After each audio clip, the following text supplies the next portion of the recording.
Historic. Pasig bet Ian Sia DQ'd over sexist remark. Sorry, sinasabi ko. Ito ay article ng Inquirer. Buti naman may nasampulan, Diyos ko.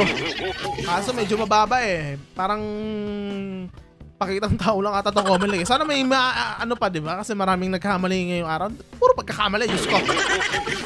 Habi mo spapam, tapos ganyan. Diyos ko.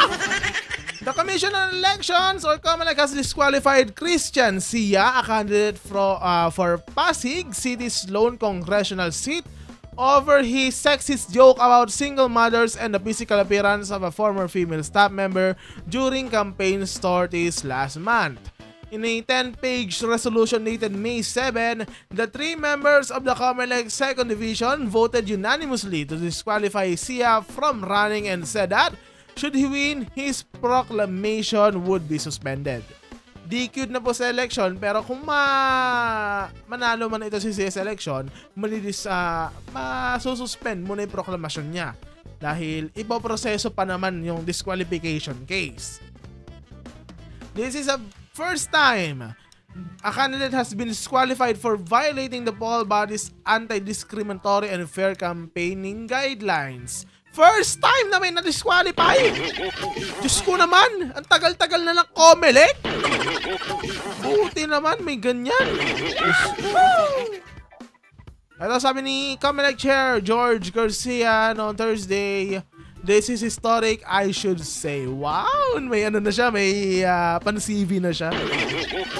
The poll body's task force safeguarding against fear and exclusion in elections filed on April 16 a case against Sia for violating Section 261 of the Omnibus Election Code and Section 3 of COMELEC Resolution number 11116 series of 2015, which prohibits discrimination against women and certain sectors during the campaign period. So, naghain pa lang naman ng kaso itong si Ian Sia. So, maaari pa siyang manalo at ma-cancel yung disqualification. The move was taken after Sia in a campaign caucus in Pasig City on April 3 jokingly offered favors to single menstruating mothers once a year. In another caucus on the same day, Sia also made a remark that seemingly fat-shamed his former assistant that is also a woman. Ito sabi ng 2nd Division ng COMELEC. Tama ba? COMELEC ba to? Hindi ko alam. The quoted remarks of the respondent delivered in a public forum and directed at solo parents were suggestive, objectifying, and degrading by presenting intimacy with him as a form of support to solo mothers.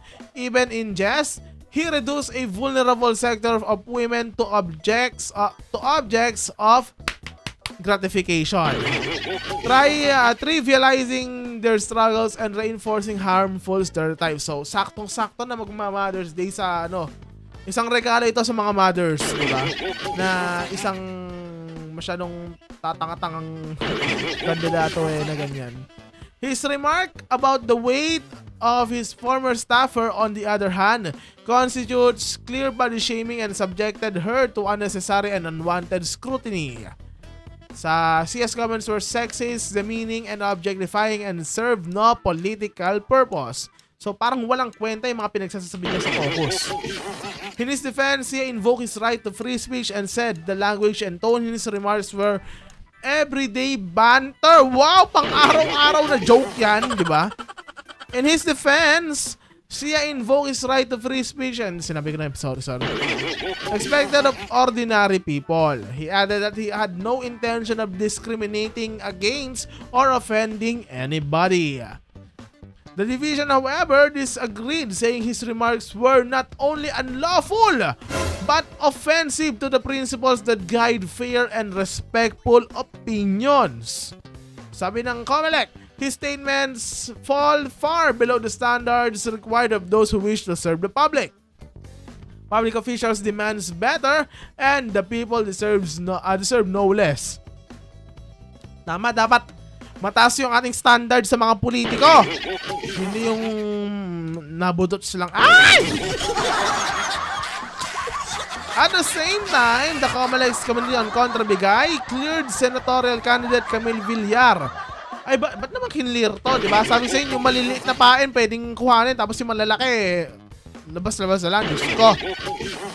Cleared senatorial candidate Camille Villar of allegations she engaged in vote buying during a raffle held in Imo City, Cavite in February. O, raffle na nga yun! The CKB in its May 7 reply to Villar's answer to the show cause order issued against her on April 2022 said she satisfactorily explained the circumstances surrounding the reported act. Wow, nasatisfy sila sa sagot. Eh, ano yung sagot? I-release nyo naman, Diyos ko. Upon evaluation of the evidence gathered, the undersigned deems the same insufficient to proceed with the filing of a complaint for election offense and or a petition for disqualification. Ito sabi ng CKB Vice Chair Teopisto L. Nas Jr. In a statement, Villar welcomed the poll body's resolution. Ito sabi ni Camille Villar, I thank the Comelec for the timely issuance of this resolution, junking the complaint of vote buying. I assure everyone that I am running on a clean platform pero ang dami mong ginagastos. Pursuing only my advocacies that aim to make lives better for the Filipinos.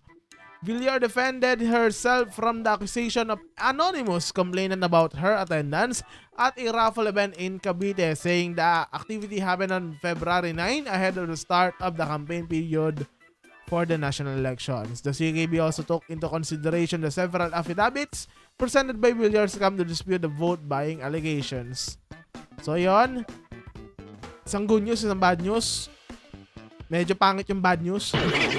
Gusto ko naman. Ano masasabi niya mga kaibigan? Comment down below!